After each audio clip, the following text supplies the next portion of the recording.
শান্তিরবাজার মহকুমার দেবদারু এলাকায় মদ্যপ অবস্থায় স্কুটি চালাতে গিয়ে এক যুবক গুরুতর দুর্ঘটনার শিকার হয়েছে। আহত যুবকের নাম প্রীতম বিশ্বাস।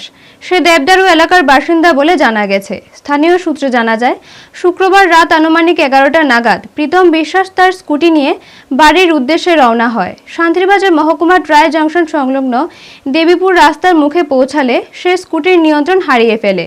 প্রত্যক্ষদর্শীদের দাবি, চালক তখন প্রচণ্ড মদ্যপ অবস্থায় ছিল।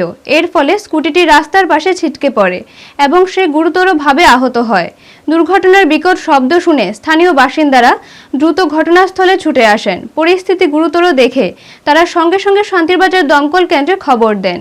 খবর পেয়ে দমকল কর্মীরা দ্রুত ঘটনাস্থলে পৌঁছে রক্তাক্ত অবস্থায় আহত যুবককে উদ্ধার করেন এবং তাকে শান্তিরবাজার জেলা হাসপাতালে ভর্তি করা হয়।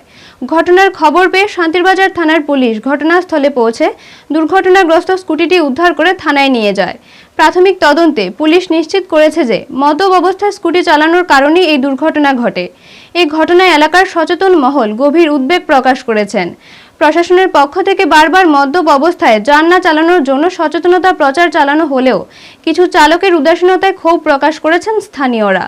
তাদের দাবি, ট্রাফিক আইন অমান্যকারীদের বিরুদ্ধে আরও কঠোর ব্যবস্থা গ্রহণ করা হোক। ব্যুরো রিপোর্ট, নিউজ তৎকাল 24।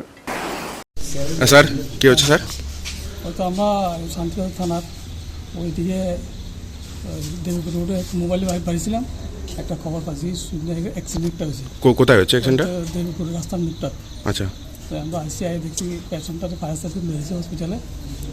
দেখছি এখানে আছে ডাক্তার দেখতে আছে, ট্রিটমেন্ট করা। মানে কিভাবে হয়েছিল অ্যাক্সিডেন্টটা? আর কীভাবে হয়েছে তো আমরা তো দেখছি না, আমরা দেখছি বাইকটা আছে ভিতরে লেগেছে হসপিটালে। কয়জন ইনজুর্ড? একজন। একজন। ওনার নাম? ওর নাম প্রীতম বিশ্বাস। বাড়ি? বাড়ি দেবদারু।